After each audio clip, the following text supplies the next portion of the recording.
نیلم صاحب مہمان آپ کے ہاں بھی آتے ہیں، ہمارے ہاں بھی آتے ہیں، ابھی بھی آپ میزبان ہیں، تو جب مہمان آئیں تو میزبان اپنی استطاعت کے مطابق ان کا اکرام کرتا ہے، ان کی عزت افزائی کرتا ہے اور اپنی طاقت کے مطابق ان کو کھانے بھی پیش کرتا ہے۔ یہ تو دنیا کا رواج ہے جی، اور اسی کو ایٹیکیٹس کہتے ہیں کہ آپ کے وہاں مہمان آئے ہیں تو آپ ان کی عزت کریں۔ اور نبی رحمت صلی اللہ علیہ وسلم کا حکم بھی ہے کہ جو شخص اللہ اور آخرت کے دن پر ایمان رکھتا ہے وہ اپنے مہمان کی مہمان نوازی کرے اچھے انداز میں، جو میسر ہے اس کے حساب سے۔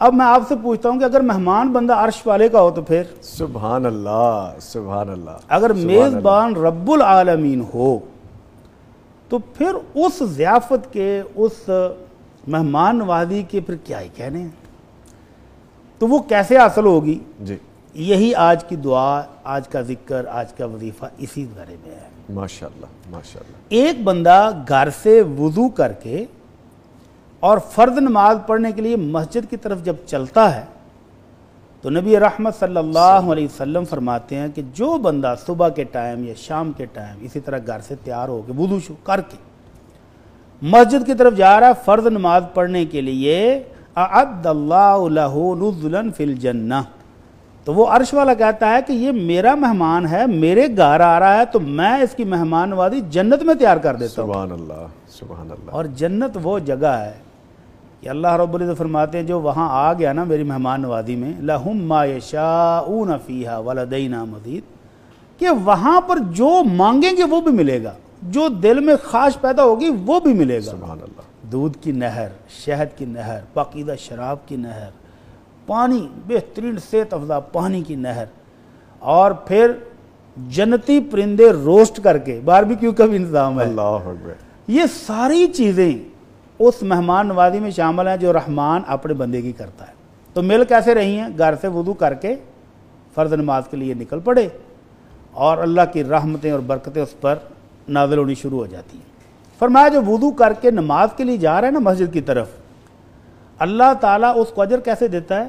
کاجر الحاج المحرم، جس طرح بندہ احرام باندھ کے حج کے لیے جا رہا ہو تو جتنا اجر و ثواب اس کو ملتا ہے، اتنا ہی گھر میں وضو کر کے اللہ کے گھر مسجد کی طرف جانے والے کو بھی ملتا ہے۔ ماشاءاللہ۔ تو یہ ارحم الراحمین کے مہمان نوازی ہے کہ یہ میرا مہمان میرے گھر آ رہا ہے تو اب اس کو میں نے یہ دینا ہے۔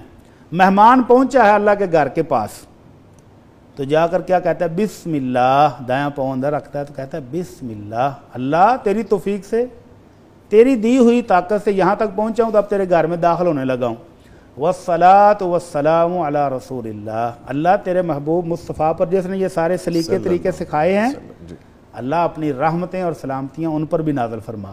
یہ ریکویسٹ کرنے کے بعد پھر وہ اپنے بارے میں کچھ مانگتا ہے کہ اللہ تیرے گھر آ رہا ہوں تو وہ جو میرا جانی دشمن ہے کھلا، وہ تو یہاں پر بھی مجھے تنگ کرے گا، تو کہتا ہے اعوذ باللہ العظیم وبوجہہ الکریم وسلطانہ القدیم من الشیطان الرجیم، کہ اے اللہ میں تیری عظمت، اللہ عظمت والے کی پناہ میں آتا ہوں۔ کس سے؟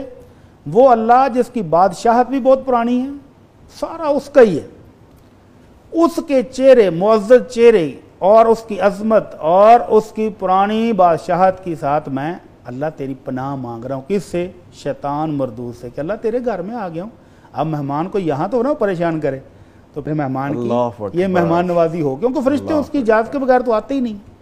تو اب وہ 3 دعائیں کرتے ہیں جب تک یہ مسجد میں بیٹھا ہے، اس کا وضو نہیں ٹوٹتا، کسی کو دکھ تکلیف نہیں پہنچاتا، بیٹھا اللہ اللہ کر رہا ہے، تو وہ 3 دعائیں کرتے ہیں۔ اللہم اغفر لہ، اللہ اس کو بخش دے، اللہم ارحمہ، اللہ اس پر اپنا رحم، اپنی رحمت نازل فرما، اللہم تب علیہ، اللہ اس کے گناہ معاف فرما دے۔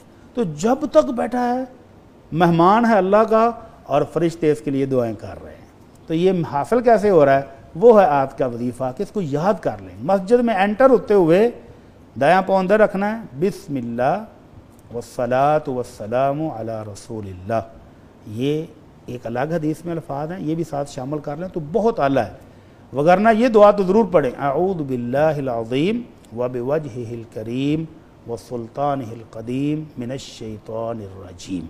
یہ دعا پڑھنے سے شیطان ہار جاتا ہے، وہ کہتا ہے نہیں اب میں اس کو شام تک اس کا کچھ نہیں بگاڑ سکتا۔ تو اللہ تعالیٰ سے دعا ہے کہ اللہ ہمیں اپنی حفاظت کے یہ مسنون اعمال اپنانے کی توفیق عطا فرمائے۔ آمین آمین یا رب العالمین۔